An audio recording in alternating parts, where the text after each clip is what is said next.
top 12 songs of 1973. Coming in at number 12 is the Weather Report Suite by the Grateful Dead. This is a three-part suite that takes the Grateful Dead into some completely new territory.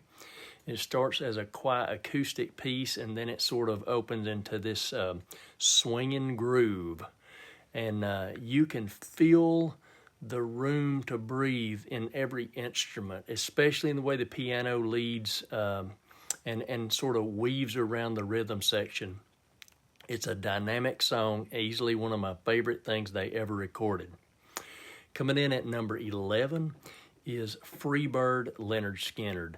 You can't live in the South and not have Freebird on the list, sorry. Besides, you all know that guitar solo is insane. It starts with that slow piano and slide guitar before turning into a full-on double lead sprint to the finish line. And beyond the radio play, the structure is brilliant, and it earns every second of its runtime. Coming in at number 10 is Goodbye Yellow Brick Road by Elton John. The melody on this track is just perfect. It moves between this quiet, reflective verses and that huge, soaring chorus without ever feeling over-forced. The vocal delivery is real emotion. I love Elton John's vocals and the backing vocals and the subtle strings. You know, the piano, the world that's built around his piano is just such a great song, the way that's structured. Coming in at number 9 is Tubular Bells, Mike Oldfield. One person put this entire side of music together layer by layer, and that is mind-blowing. The way the main theme keeps repeating while the new instruments build on top of it, it sort of creates this tension. It holds your attention for 20 minutes, and it feels like watching a construction crew build something from the ground up in real time. So coming in at number 8 is the Mahavishnu Orchestra with Birds of Fire. I love this album, and this track is pure raw energy.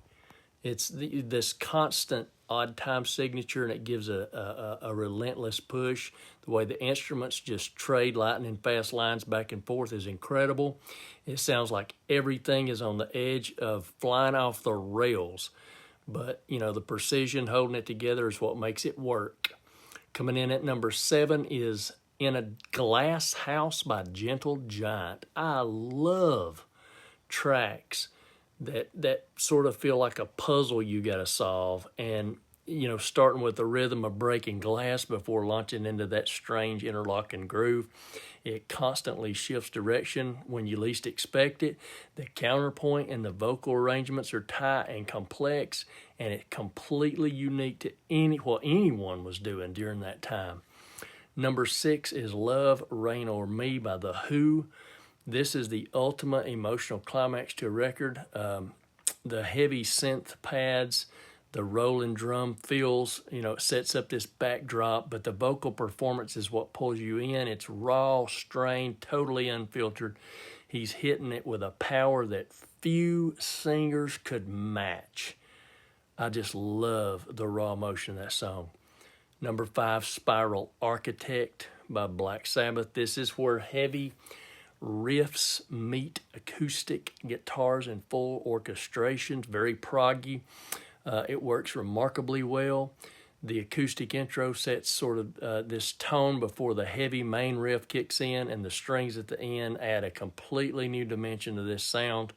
It's a side of the band I wish we got to hear more often.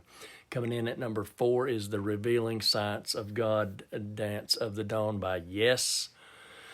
Tales from Topographic Oceans, what can I say? 20-minute track. It's this huge undertaking, but you know, this one keeps me hooked from the opening vocal chant all the way to the end. The key changes, the synth leads, all the driving bass lines all flow, you know, into each other smoothly. It gives the music time to settle and it grow rather than pushing it to the next point. This is the best song off that album, in my opinion.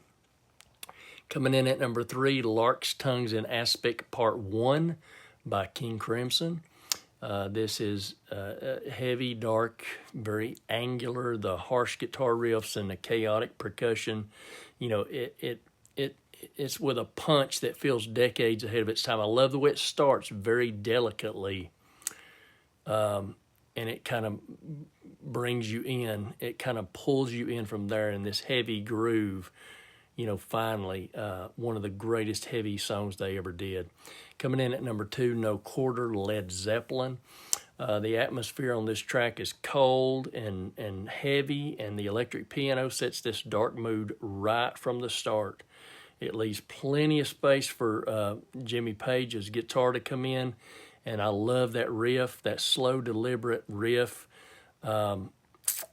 It just hits you right in the heart. I love that beautiful, beautiful song, No Quarter. Coming in at number 1 is Time by Pink Floyd. Number 1 track for the year for me, from the starting clock, you know, all the way to the heavy drum fills and that wonderful guitar solo by David Gilmour. Everything hits exactly where it needs to. It balances this heavy analog tone, great songwriting, and the lyrics are universal enough. The message only hits you harder the older you get, believe me. It's as good as rock and roll gets. Some of the best lyrics Roger ever wrote was on Dark Side.